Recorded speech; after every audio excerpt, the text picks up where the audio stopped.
Viacerí vodiči nechápali, keď sa museli v noci na ceste vyhýbať lietadlu. To malo namierené z Maďarska do Košíc previesť 40-metrový kolos do múzea dal zabrať aj skúseným vodičom.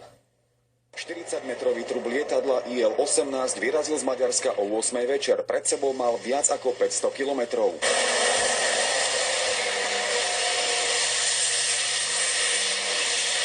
Vodiči, ktorí boli v noci na ceste, sa na niektorých úsekoch museli kolosu jednoducho vyhnúť. 4,5-metrová šírka lietadla jednoducho nepustila. Prepravcom robili vrásky najmä zákruty. Môže vyrovnať na chvíľu. Varia.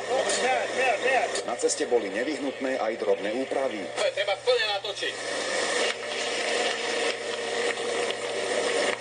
Cieľovou stanicou lietadla je Letecké múzeum v Košiciach. Pre nás je to taký sviatočný deň, pretože zase obohatíme naše zbierky. Po 10 hodinách cesty sa kolos blížil do cieľa na košickom letisku. Pozor na pravú, pomaličky, môžeme.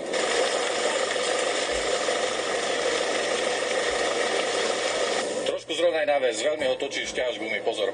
To má svoju aj inú hodnotu, muzeálnu predovšetkým, pretože na slovenskej strane už také lietadlo nemáme. Na to, aby sme ho videli v plnej kráse, si ešte chvíľu počkáme. Treba doviesť ešte 4 motory aj krídla. Tá skladačka, musíme tam rátať, že to môže vytrvať 2 týždne. Regionálne a Peter Žabko.